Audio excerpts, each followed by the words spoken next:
Hey everybody, welcome to the second week of January 2010, 2010, 2010, whatever you're calling it. Mark Wilson with your webcam, yournews.com, the Parker and the Man page. And here we go. Jan 11 already. Can you believe it?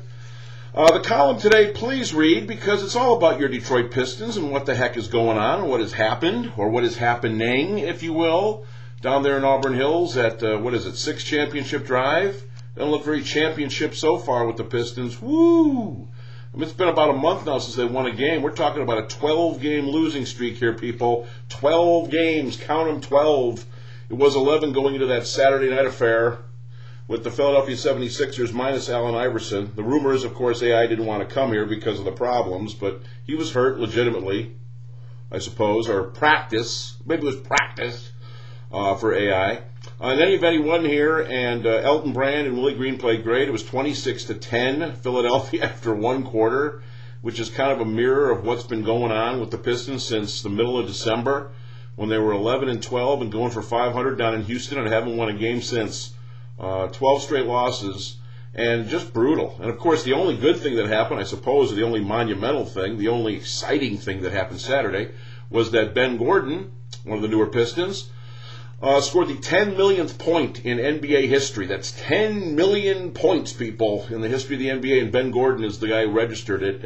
In fact, the guy who scored the first ever point in the NBA, there's a thing called The First Basket. It's a DVD, and it was by a guy named Ozzie Sheckman. Never heard of him? Well, Ozzie's part of NBA lore, and he's still, last time I looked, very much alive at the age of 90, unless I'm missing something. 90 years old, Ozzie Sheckman scored the first ever basket in the NBA back in 1946.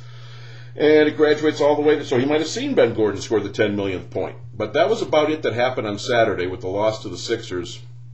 UAD's very own Willie Green made a big difference. He was even honored for his charity work in town.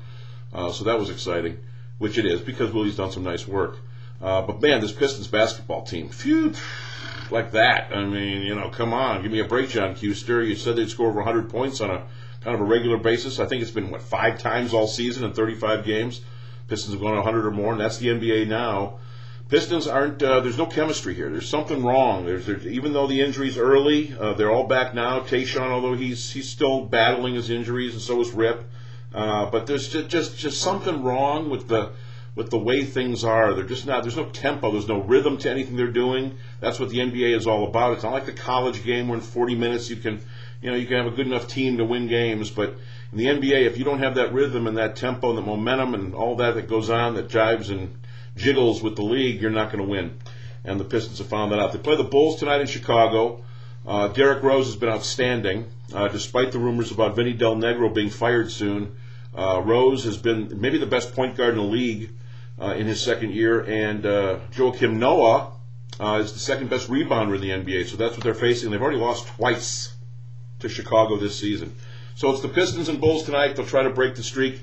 They haven't lost 13 in a row, people. I think it's 16 years, or 15, 16 years since the Pistons had a streak as big as 13 losses in a row. So read all about that. It's kind of how we should have already said goodbye to the run. We never really did that. Give them a little send-off to, to the big streak, to the run of Eastern Conference championship appearances and whatnot. So we'll bring it back in focus eventually. So will John Custer. There's a lot of faith in him, and I'm sure Joe D thinks it'll happen too. NFL playoff stuff, you can read about that. I got one of my 4 picks right. That was Arizona beating Green Bay in overtime in that wild and wacky 51-45 overtime game. Kurt Warner was amazing, nearly perfect numbers.